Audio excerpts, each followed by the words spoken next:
নমস্কার, মৌমিতা হেসেলে স্বাগত জানিয়ে আজকে আবারও একটা নতুন রেসিপি নিয়ে আপনাদের কাছে হাজির হয়েছি। আশা করছি আজকের এই রেসিপিটা আপনাদের ভীষণই ভালো লাগবে। তার জন্য প্রথমে দেখুন আমি কি নিয়েছি, ডিমগুলো প্রথমে সেদ্ধ করে ছাড়িয়ে নিয়েছি। তার সঙ্গে বেশ কিছুটা পরিমাণ কিন্তু ধনেপাতা নিয়েছি। আজকে ডিমটা কিন্তু ধনেপাতা দিয়ে বানাবো, ভীষণই টেস্ট হয়। আর এই শীতকালে ধনেপাতাটা ভীষণ পরিমাণ পাওয়া যাচ্ছে, তাই আজকে এই ধনেপাতা দিয়েই ডিমের রেসিপিটা আপনাদের বানিয়ে দেখাবো। আশা করছি আপনাদের খুবই ভালো লাগবে। তার জন্য দেখুন সেদ্ধ ডিম আর ধনেপাতা নিয়ে নিয়েছি। এবার এদিকে একটা মিক্সিং জার নিয়েছি, এর মধ্যেই পুরো ধনেপাতাটা আমি প্রথমে দিয়ে দিলাম। এইভাবে এই শীতকালে এরকম ধনেপাতার ডিম কিন্তু একবার বানিয়ে দেখতে পারেন, অসম্ভব টেস্ট হয়। তার সাথে ঝালের জন্য দিয়ে দিচ্ছি বেশ কয়েকটা কাঁচা লঙ্কা। আপনারা ঝালটা যেরকম পছন্দ করবেন সেই অনুপাতেই কিন্তু কাঁচা লঙ্কাটা দেবেন। দিয়েই বেশ ভালো করে একটা ফাইন পেস্ট বানিয়ে নেব।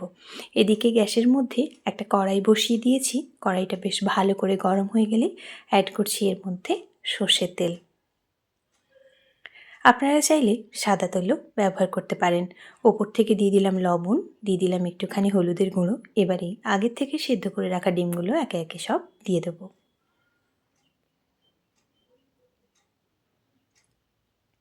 সব ডিমটাই দেখুন দেওয়া হয়ে গেছে। এবারেই ডিমগুলো বেশ ভালো করে প্রথমে একটু লাল লাল করে ভেজে আর তুলে নিতে হবে।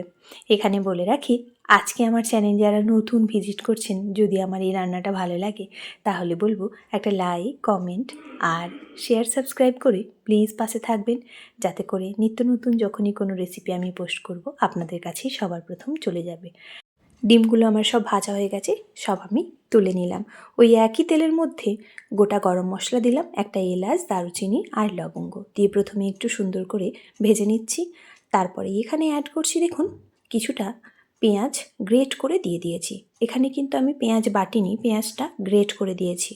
গ্রেট করে একটা পেঁয়াজ আমি প্রথমে দিয়ে দিলাম, দিয়ে বেশ ভালো করে ভেজে নিতে হবে। পেঁয়াজ থেকে একটা ভালো গন্ধ যখনই বেরোতে শুরু করবে সেই পর্যন্ত কিন্তু পেঁয়াজটা ভেজে নিতে হবে। দেখুন পেঁয়াজটা কিন্তু বেশ সুন্দরভাবেই আমার ভাজা হয়ে গেছে। এই পর্যায়েতেই আমি এখানে অ্যাড করছি আদা আর রসুনের পেস্ট। হাফ চা চামচ মতো আদা আর রসুনের পেস্ট দিলাম, দিয়ে বেশ ভালো করে আবারও কষিয়ে নেব। এই শীতের সন্ধ্যাবেলা কিংবা দুপুরবেলা গরম গরম ভাতের সাথে এই ডিম কষাটা কিন্তু খেতে লাগে দুর্দান্ত, অন্যরকম ফ্লেভার আনে। তাই বলবো একবার অবশ্যই বাড়িতে এইভাবে ডিম কষাটা কিন্তু ট্রাই করুন। আদা, রসুন আর পেঁয়াজটা সুন্দরভাবে কষানো হয়ে গেলেই এখানে অ্যাড করে দিয়েছি টমেটো। টমেটোটা এবার যত সময় পর্যন্ত সুন্দরভাবে সেদ্ধ হয়ে না গলে যাচ্ছে সেই পর্যন্ত কিন্তু রান্নাটা করে নিতে হবে। দেখুন সুন্দরভাবেই টমেটোগুলোও সফট হয়ে গেছে। এবার এই কালারের জন্য অল্প একটুখানি হলুদ দিলাম আর দিয়ে দিচ্ছি এখানে চিকেন মশলা। এই চিকেন মশলাটা দেওয়ার জন্য কিন্তু দারুণই টেস্ট হয়। এই চিকেন মশলাটা কিন্তু অবশ্যই ট্রাই করবেন। এবারেই বেটে রাখা ধনেপাতা আর কাঁচা লঙ্কাটা দিয়ে দিলাম, দিয়েই বেশ ভালো করে খানিকক্ষণ কষিয়ে নিতে হবে।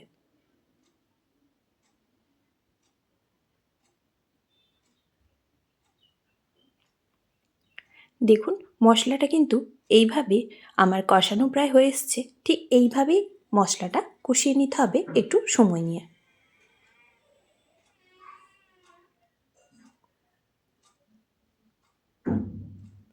মশলা কষানোটা পুরোপুরি কমপ্লিট। অ্যাড করলাম লবণ টেস্টের জন্য, দিয়ে আবারও একটুখানি বেশ ভালো করে মিশিয়ে নিচ্ছি।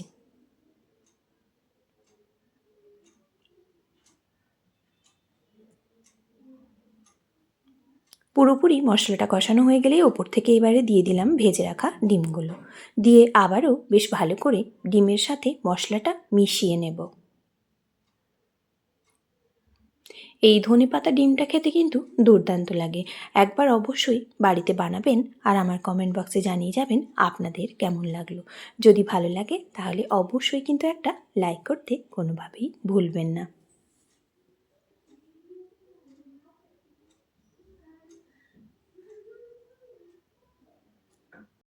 মশলার সাথে কিন্তু ডিমগুলো সুন্দরভাবেই আমার কষানো হয়ে গেছে। এবারেই এখানে অ্যাড করব পরিমাণ মতো জল। আপনারা গ্রেভি যে পরিমাণ পছন্দ করবেন সেই পরিমাণেই কিন্তু জলটা অ্যাড করবেন। আমি কিন্তু মিক্সির বাটি ধোয়া জলটাই দিয়ে দিলাম। 200 ml মতো জল দিয়েছি। আপনারা গ্রেভি যদি বেশি পছন্দ করেন তাহলে আরও একটুখানি জল কিন্তু এখানে অ্যাড করতে পারেন। দেখুন, মশলার সাথে পুরোপুরি জলটা মিশিয়ে আরও মিনিট খানেক মতো রান্না করে নিলেই কিন্তু এই ডিম কষাটা রেডি হয়ে যাবে। খেতে যেমনই ভালো লাগে আর গন্ধও হয় তেমনি। তাই অবশ্যই একবার বাড়িতে ট্রাই করবেন। সুন্দরভাবেই দেখুন ঝোলটা রেডি হয়ে গেছে এই ডিম কষা। ওপর থেকে দিয়ে দিচ্ছি অল্প একটুখানি বাটার। এই বাটারটা দেওয়ার কারণেই কিন্তু এর গন্ধটা হবে আরও চমৎকার। তাই বাটারটা থাকলে বাড়িতে অবশ্যই ব্যবহার করবেন, না থাকলে কোনো সমস্যা নেই, এমনিও কিন্তু দারুণ টেস্ট হয়। বাটার ছাড়াও যেমনি টেস্ট হয়, আর বাটার দিলে তো আরও বেশি টেস্ট হবে। তাই বলবো বাড়িতে থাকলে অবশ্যই বাটারটা দেবেন।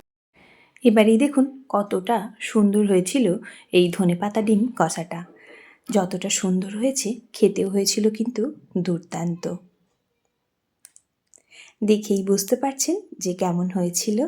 আর বাড়িতে বানিয়ে দেখুন, সত্যিই অসাধারণ হয়। গরম গরম রুটি, পরোটা, ভাত সব কিছুর সাথেই কিন্তু লাগে দুর্দান্ত। এতটা সময় আমার সঙ্গে থেকে আমার এই রেসিপিটা দেখার জন্য আপনাদের অসংখ্য ধন্যবাদ। ভালো থাকবেন, সুস্থ থাকবেন। ভালো লাগলে লাইক, কমেন্ট, শেয়ার, সাবস্ক্রাইব করতে ভুলবেন না।